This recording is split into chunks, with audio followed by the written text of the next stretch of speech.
me, and tonight's tutorial about lingua franca will be presented by Satrio Aji.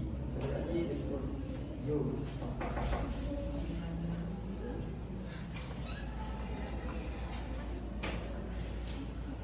Okay, we will continue with lingua franca material. What is lingua franca material? What is lingua franca? Lingua franca is a language used as a means of communication shared by a group of people who have different mother tongue. Jadi, lingua franca itu adalah bahasa yang digunakan sebagai alat komunikasi oleh orang-orang yang bahasa pertamanya atau mother language-nya itu berbeda-beda. Di lingua franca ini juga biasa disebut sebagai bahasa jembatan atau bahasa penghubung. Jadi contohnya, misal saya orang Jawa nih mau ngomong sama Jidan orang Melayu, Jidan, badaitan pundi ngomong atau dan Jidan tak paham ya. Jadi inilah pentingnya adanya lingua franca sebagai bahasa penghubung kita, sebagai suku-suku yang berbeda agar mudah memahami satu sama lain. Jadi contoh yang lain itu di Inggris, bahasa Inggris yang digunakan sebagai lingua franca di dunia itu karena sejarah Inggris dan ekonomi mereka itu sangat kuat sehingga bahasa mereka digunakan sebagai lingua francanya dunia.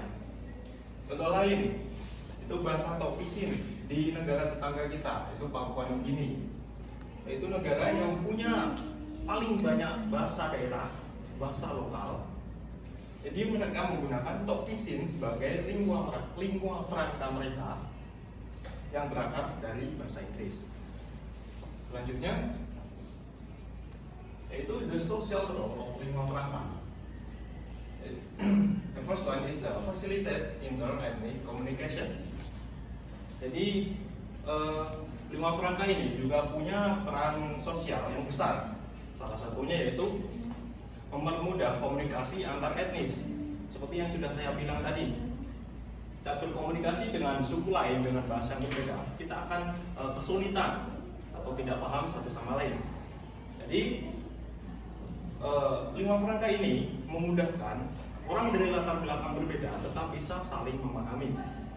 Selain itu, lingua franca juga bisa sebagai social integration tool.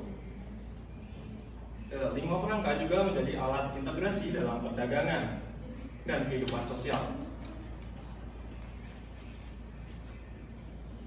Selanjutnya itu ada local language can be replaced. Jadi lingua franca bukan hanya memiliki sisi positif, namun juga memiliki sisi negatif. Misalnya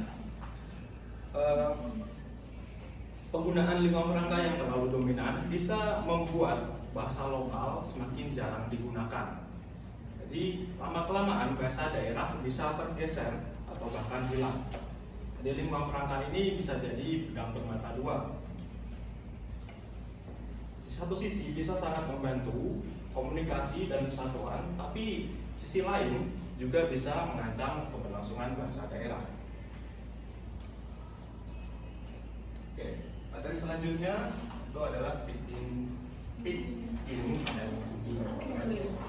Akan dijelaskan oleh Suci.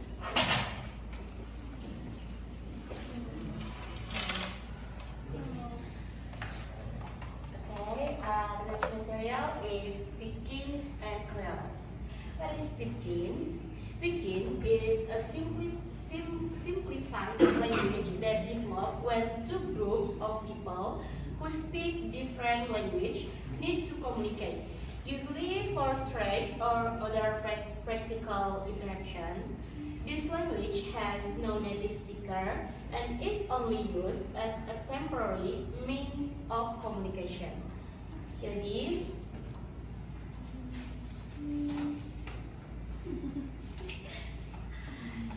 pidgin itu adalah bahasa sederhana yang terbentuk ketika dua kelompok masyarakat yang berbeda bahasa perlu berkomunikasi. Biasanya untuk tujuan tujuan berdagang atau interaksi praktis lainnya. Bahasa ini tidak memiliki penutur asli dan hanya digunakan sebagai alat komunikasi sementara. Lalu apa itu Creole? Creole is a language that developed from Pidgin. When the Pidgin evolves and is used as a mother tongue by a community, Creole becomes more complex in grammar, vocabulary, and social function.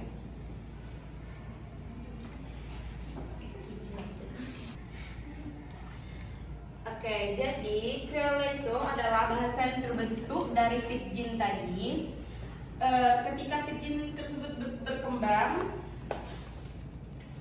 dan digunakan sebagai bahasa ibu oleh suatu komunitas. Dan Creole ini jadi lebih kompleks dalam tata bahasa, kosakata, dan fungsi sosial.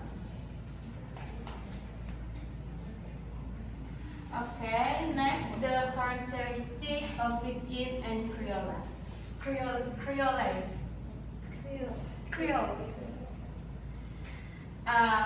The characteristic of Pidgin is limited vocabulary. Only essential words for everyday communication are used, and simplified grammar. The grammatical rules are very basic, without many variation or complex forms. No native speaker. Pidgin is only spoken as a second language by people with different mother tongues. Used for basic communication between groups with different language. Next, the characteristic of Creole. Originates from a stabilized Pidgin. It begins as a Pidgin and develops into a more complete language system, spoken as a native language by a particular community. More complex in structure and vocabulary, functions as a cultural and social identity of a community. Next, the example of Pidgin and Creole. The first one is example of Pidgin. Sini ada bahasa Tok Pisin seperti yang dibilang sama Dodo tadi, bahasa dari Papua Nugini yang berasal bahasa dasar dari Papua Nugini yang dibaca seperti ini, me liking you. Jadi yang artinya I like you. Jadi dari Pidgin tadi jadi Creole ke dari Nugini tadi ke bahasa Inggris gitu. Dia basicnya dari Papua Nugini. Yang pertama tadi me liking you jadi I like you. Iya, basicnya dari bahasa Inggris. Nah, lalu ada dari Chinese Pidgin. Itu